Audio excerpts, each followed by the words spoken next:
Hello, my name is John Nagoski, and I'm a native speaker of English from Wisconsin in the USA.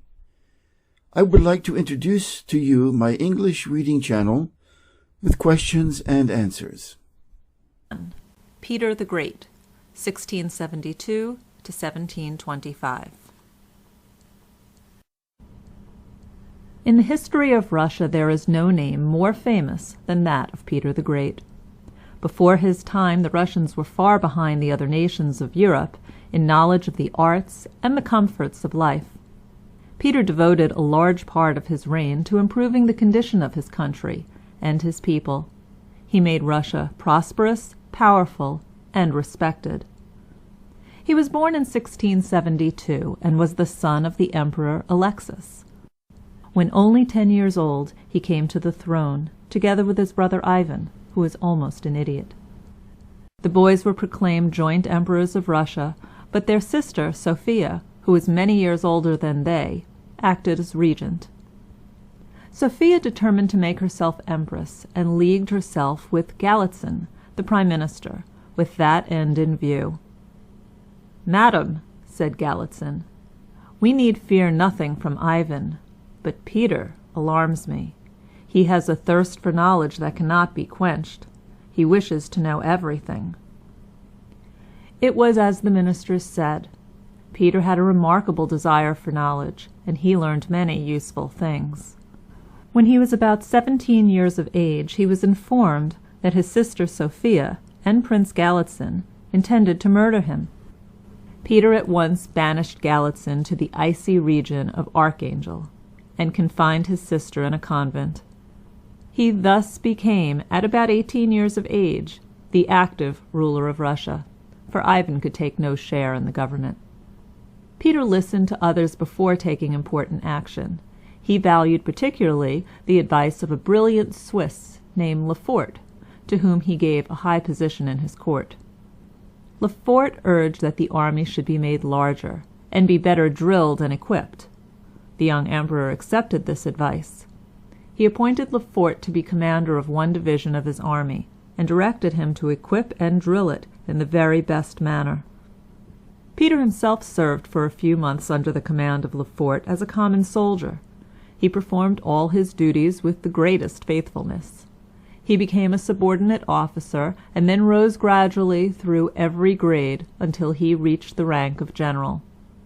Under Lefort's direction, the army was made a splendid body of fighting men. One day, in the early part of his reign, Peter noticed on the river which flows through Moscow a small boat with a keel. He inquired what the keel was for, and was greatly interested to learn that it was to enable the boat to sail against the wind. The boat had been built for Peter's father by a Dutchman named Brandt, and this man was at once instructed to put it into first-rate order. This being done, the Dutchman gave Peter some lessons in sailing, so that the young Tsar became quite an expert sailor.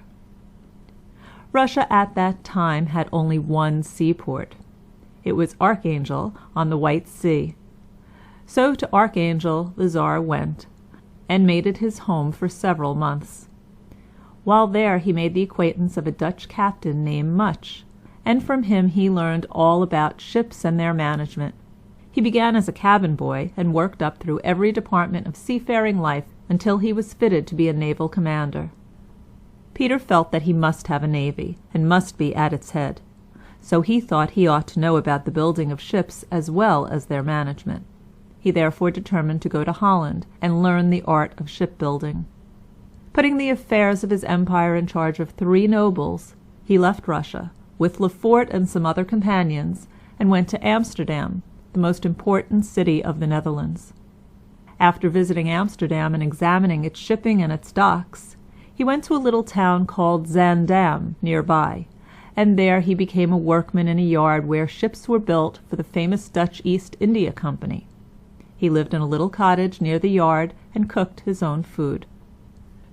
After working some time in Zaandam, he spent 4 or 5 months as a shipwright near London, because some things connected with shipbuilding could be better learned in England than in the Netherlands. When, by taking lessons in both countries, he had thoroughly mastered the art, he returned to his own country. He now began the building of the Russian navy at a place in southern Russia on the Verona River. The vessels built were small gunboats. While they were being built, someone said to Peter, "Of what use will your vessels be to you? You have no good seaport." "My vessels shall make ports for themselves," replied Peter, and before long they did so. The first port captured was Azov, at the mouth of the Don. It was taken from the Turks. The Russian fleet sailed down the river and made the attack by sea, while 12,000 troops attacked by land. Peter himself was sometimes with the army on land, sometimes on board one of his vessels. The capture of Azov gave Russia a port on the Black Sea, but this was only the beginning. A greater work was done in the north, at the mouth of the Neva. When Peter came to the throne, Sweden was the great military and naval power of northern Europe. The Swedes were masters of the Baltic Sea and of the Gulf of Finland. Peter said that the Swedes were the oppressors of Russia, and that he would free the land from their presence. When in the Netherlands, he had lived near Amsterdam. It was a great seaport near the mouth of a river. The land upon which it stood was swampy, and its dwellings, its warehouses, and its magnificent churches and public buildings rested on piles. The river Neva flowed into the Gulf of Finland. Peter determined to build a Russian Amsterdam on its swampy banks. The King of Sweden, the famous Charles XII, claimed the province at the mouth of the river Neva. In spite of this, Peter laid the foundations of his new city and called it St. Petersburg.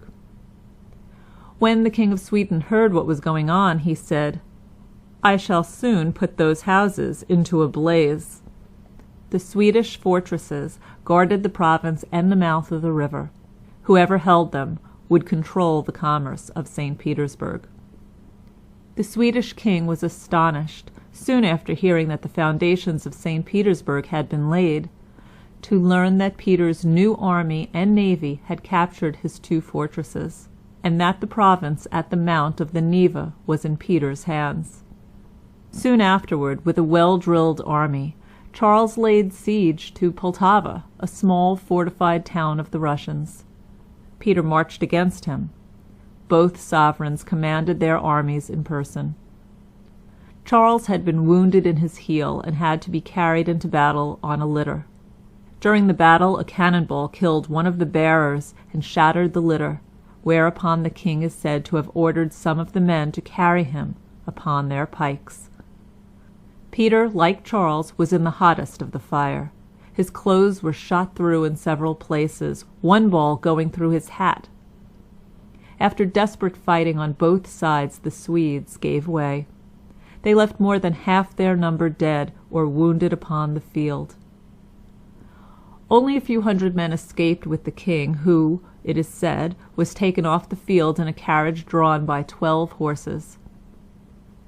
The victory at Poltava was followed by naval successes in the Gulf of Finland. Abo, then the capital of Finland, and Helsingfors, which is the present capital, were both captured, and the Russians became masters of the Gulf. Peter was determined that his people should become a commercial nation. He urged them to engage in foreign trade and encouraged foreigners to bring their merchandise to Russia's new ports.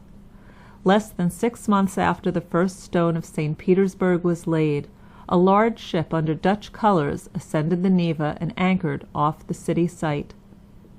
Peter himself went on board to welcome the strangers. The skipper was invited to dine at the house of one of the nobles. Peter and several officers of his government bought the entire cargo, and when the ship sailed from St. Petersburg, the captain received a present of about $200, and each of his crew a smaller sum of money, as a premium for having brought the first foreign vessel into the new port. Peter encouraged his people in the different parts of Russia to carry on commerce with one another, and he made it easy for them to do so. He improved the roads, aided in providing boats for navigating the rivers, and undertook the gigantic work of uniting the great seas, the Baltic, the Black, and the Caspian seas by canals. Toward the close of his reign, Peter visited the town of Zaandam in Holland, where he had learned the trade of shipbuilding. There he found some of his old companions, and was delighted to hear them salute him as Peter Bas, the name by which they had known him nearly 20 years before. He went to the little cottage in which he had lived. It is still carefully preserved. In one room are to be seen the little oak table and 3 chairs which were there when Peter occupied it. Over the chimney-piece is an inscription which every boy who is making his way up in the world might well take for his motto: "To a great man, nothing is little." Peter went to see an old friend, Kist the blacksmith, who was at work in his smithy. The Tsar took the job from him. He blew the bellows, heated the piece of iron, and beat it out with a great hammer into the required shape. Though he was the ruler of millions of people, he was proud of being a workman and of being able to do things for himself. No sovereign ever more truly deserved the title great than did Peter. He found his empire feeble, and left it with a well-drilled army and a large navy. He found it without commerce. He secured for it ports to which foreign ships might bring merchandise, and he dug canals so that the different parts of the country might easily carry on trade with one another. Thus he was, in the best sense, great, because he made his country great, and provided for his people new and better ways of living.